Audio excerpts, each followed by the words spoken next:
Sistem Nasional Pemantauan Kekerasan Indonesia. Perbedaan pendapat dan konflik adalah ciri setiap negara demokrasi, termasuk Indonesia, salah satu negara demokrasi terbesar di dunia. Seharusnya perbedaan dan konflik tersebut dapat diselesaikan secara damai melalui jalur hukum dan dialog. Tetapi, ada kalanya perselisihan dan konflik berujung pada kekerasan sehingga berdampak besar pada proses pembangunan, keserasian sosial, dan kesejahteraan rakyat. Oleh karena itu, pencegahan dan penanganan kekerasan sosial menjadi prioritas pemerintah Indonesia agar pembangunan dapat berjalan lancar. Pencegahan kekerasan dan penyelesaian akar masalahnya butuh dukungan informasi yang akurat tentang kapan, di mana, dan mengapa kekerasan terjadi serta apa saja dampaknya. Agar permasalahan di lapangan dapat dideteksi lebih dini dan direspon dengan tepat, diperlukan suatu sistem informasi yang memenuhi persyaratan sebagai berikut. 1. Tersedia dengan cepat. 2. Memberi informasi yang akurat. 3. Terorganisir. Maksudnya, berbagai informasi tentang kekerasan harus dikoding agar dapat dianalisa dan ditarik kesimpulan penting darinya. 4. Memungkinkan pelacakan kecenderungan menurut waktu dan perbandingan pola antar wilayah. 5. Terbuka untuk publik dan dapat diperbaharui secara rutin. Untuk mencapai tujuan tersebut, telah dibangun Sistem Nasional Pemantauan Kekerasan, disingkat SNPK, sebuah online database yang menghimpun berbagai informasi penting tentang kekerasan yang terjadi di tanah air sejak 1998 hingga sekarang.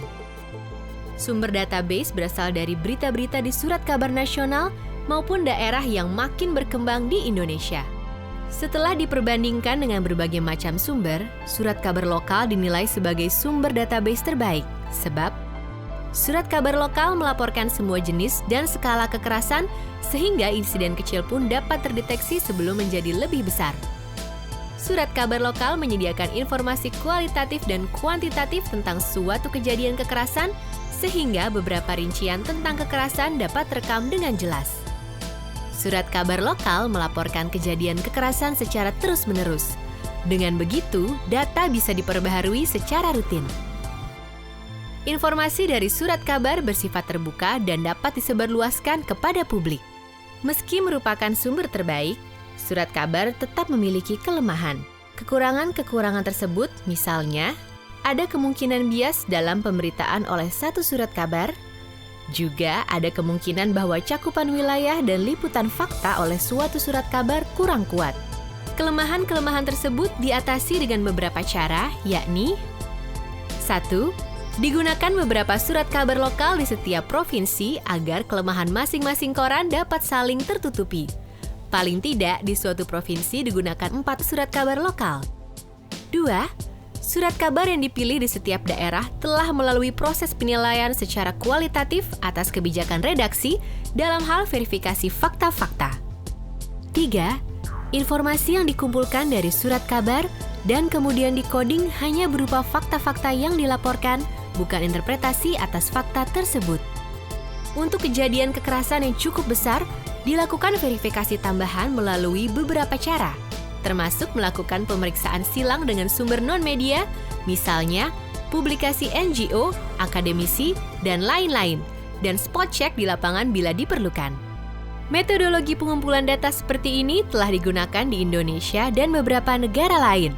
Misalnya dalam studi Unspir di Indonesia, program Aceh Peace Monitoring Update, serta saat pendataan informasi seputar konflik Hindu-Muslim di India. Dalam proses pengumpulan sumber dan coding data, pertama-tama puluhan surat kabar dikumpulkan dari masing-masing provinsi dan dikirim ke Jakarta di mana arsip dari koran tersebut diubah ke dalam bentuk digital. Proses coding ini dilakukan tim yang telah dilatih metodologi SNPK serta menggunakan panduan dan instrumen yang tetap dan terstandarisasi. Dari arsip digital, tim memilih berita-berita yang melaporkan peristiwa kekerasan. Berita-berita terpilih dari masing-masing surat kabar digabung agar terbentuk sebuah klaster insiden kekerasan sebagai sebuah unit dasar dalam database. Lalu, setiap insiden kekerasan dikelompokkan ke dalam 4 kategori, yaitu konflik, kriminalitas, kekerasan dalam rumah tangga atau KDRT, serta kekerasan dalam penegakan hukum. Untuk setiap insiden kekerasan, beberapa informasi penting dicatat melalui proses coding. Proses coding adalah penerjemahan informasi dari bentuk teks ke dalam angka untuk mempermudah analisa. Informasi yang dikoding adalah 1. Tanggal dan lokasi insiden kekerasan. 2. Afiliasi dan jumlah aktor yang terlibat. 3. Senjata yang digunakan. 4. Jumlah dampak. 5. Bentuk kekerasan. 6. Intervensi yang diupayakan untuk menghentikan kekerasan dan hasil yang dicapai. 7. Narasi singkat dalam bentuk teks. Semua informasi tersebut dimasukkan ke sistem database agar mudah dicari dan dianalisa tanpa harus membaca ratusan ribu berita yang menjadi sumber dasarnya. Situs Sistem Nasional Pemantauan Kekerasan dapat diakses melalui internet dan bisa dimanfaatkan oleh lembaga pemerintah, organisasi swadaya masyarakat, akademisi, dan masyarakat umum. Data yang tersedia dapat dianalisa untuk 1. Memetakan kerawanan agar targeting wilayah untuk program dan kebijakan lebih efektif. 2. Memantau kecenderungan dan tingkat kekerasan agar dapat menilai efektivitas program dan kebijakan. 3. Jika terjadi peristiwa besar, data dapat digunakan untuk menganalisa latar belakang masalah yang timbul. 4. Melacak perkembangan isu-isu tertentu di masing-masing wilayah agar lebih mudah melakukan pengkajian lebih dalam. Demikian gambaran tentang Sistem Nasional Pemantauan Kekerasan di Indonesia yang kini telah siap untuk digunakan. Harapannya, sistem digital ini dapat bermanfaat dalam upaya kita bersama untuk mencegah dan menangani kekerasan. Dengan begitu, proses pembangunan dapat berlangsung dalam damai.